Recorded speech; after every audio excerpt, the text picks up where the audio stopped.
Good morning, everybody. Car Biker here. One of my pet hates when you stood in a queue at a supermarket or generally a smaller shop, actually, because at the supermarket you might have a trolley. But when you're at a queue in a shop or cinema or wherever it is you're queuing, and the person behind you has no concept of personal space,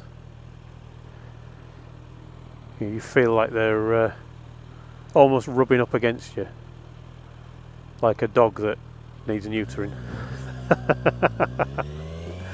I thought I'd talk to you today about well, it's something we've been doing at work, actually. We handle credit cards a lot, a heck of a lot more than we used to.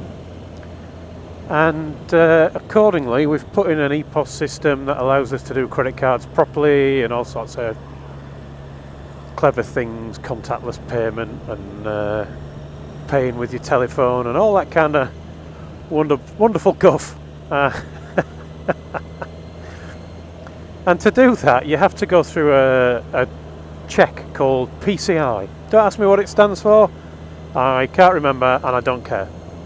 But what it means is they check your security. So because we used to have credit card machines that would dial up, but if we've got 3 or 4 tills in one of our shops and only one telephone line, it can take 20 or 30 seconds for one of them to make that call.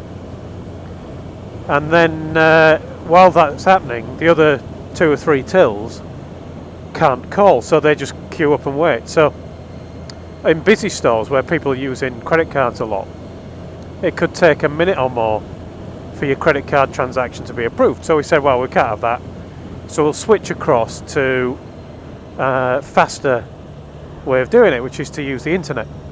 Now once you're using the internet, that means the data about the card goes through your network and you have to do the PCI thing to prove that you've got security. Well, we've done that and it all worked out great.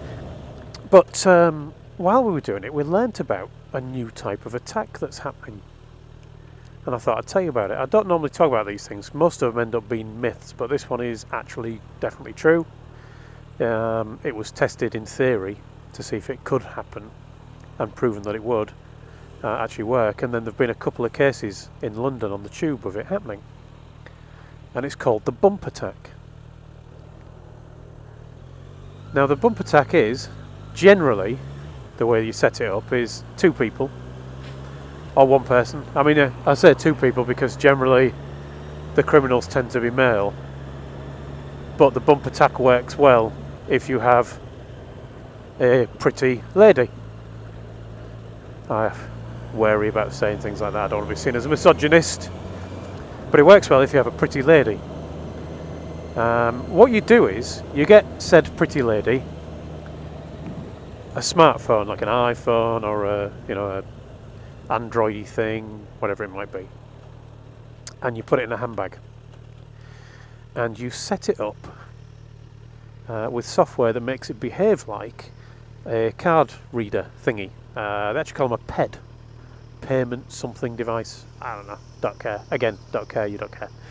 But that little thing that you put your card in and then tap in your PIN, they set it up to be one of those for wireless, for your contactless payment. And then they set it up with a maximum transaction. So at the minute in this country that's £30. Put a transaction on it, and then the lady goes out looking for somebody in a crowded area, usually a man, well, almost certainly a man, because otherwise there's no point in having a lady. And she looks for a bulging back pocket, which generally means the man's got his wallet in his back pocket.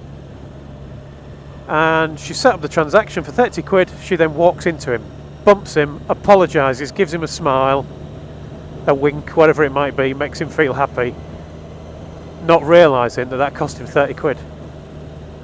Because it does a contactless payment off the card in his wallet, in his pocket. And that's the bump attack. It's as simple as that. Now they found them to be even worse than that. There's actually a situation where using currency translations, you can actually make it even worse. So if you have a currency where 30 of something is worth 1 million of something else, you can actually fiddle it. And they've shown it by setting up the currencies in America. They've shown a possible way of stealing $1 million off a card. Now in reality, incredibly unlikely that's ever going to happen, because the the bank is going to notice that kind of level of transaction, and if hopefully it would sort it out. So what they're really going to do is lots of small transactions, and then what they do is they transfer the money out of the bank as quickly as possible and get it off to a country where you can pay the right official and the money disappears. I wouldn't worry about it too much though. There are some people who are going over the top with worrying about it and are now putting little metal and foil strips and things inside the wallet to try and block the signal. Don't know whether that works or not, to be honest. Anyway, I've got a plan. Going back to my first point, I reckon that if you are going to stand so close to me in a queue at a shop that you make me feel like I'm behaving as a rent boy, I reckon with a phone and the right software in my back pocket, at least I can get paid rent boy's fees. What do you think? Hey! Anyway, enough waffle. Thanks for watching, everyone. Ride safe, and I'll talk to you all again soon.